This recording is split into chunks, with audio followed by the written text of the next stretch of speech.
Sylvia, j'adore quand vous venez nous voir, mais quand même, à 26 août, nous parler de rentrée scolaire. Ah oui, mais aussi rentrée Ben oui. littéraire. Et puis c'est pour la préparer, la rentrée scolaire, pour les petits-enfants qui ont peur justement de retourner à l'école ou d'y aller. Vous êtes venu avec 2 livres pour enfants et un quand même pour les plus grands. Voilà, parce que on révise ces chiffres et ces lettres. 581 romans sortent en ce moment en librairie.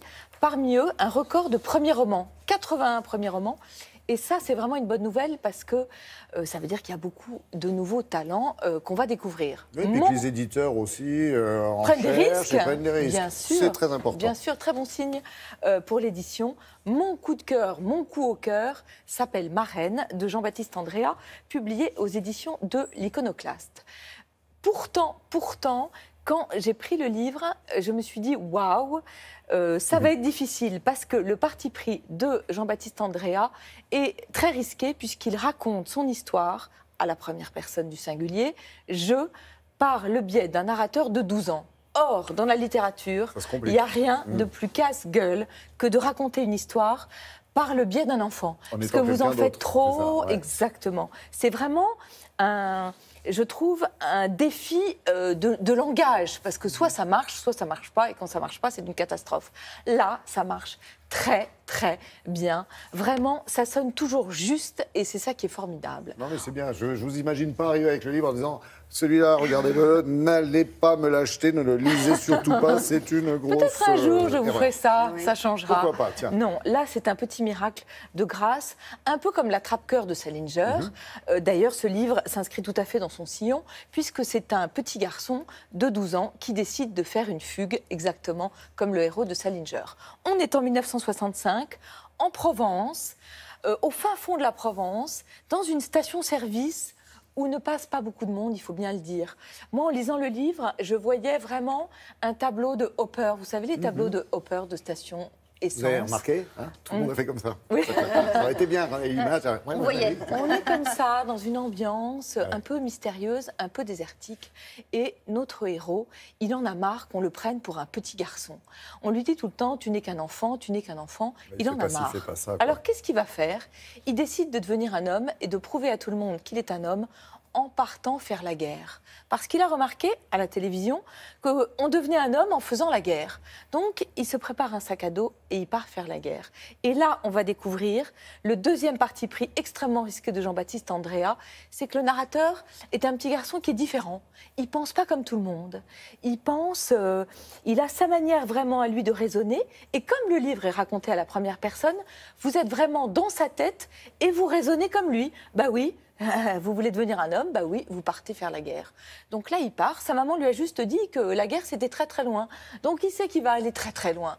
Il part, il marche. Et c'est vraiment une occasion pour raconter les paysages de la Provence, mais de manière sublime. Il y a vraiment l'ombre de Giono qui plane sur ces pages. Et ça, c'est quand même une très chouette nouvelle, parce que personnellement, j'adore Giono.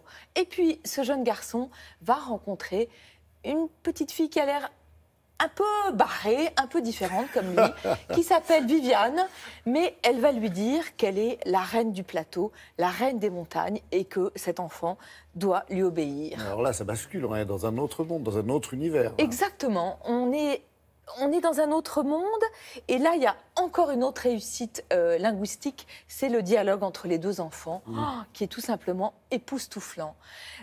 J'ai pas envie de vous en dire plus parce qu'après, il faut vraiment se laisser aller à la merveille de la découverte. C'est jamais mièvre. Au contraire, je trouve qu'il y a une certaine cruauté dans ce livre. C'est assez poétique, extrêmement dépaysant et original.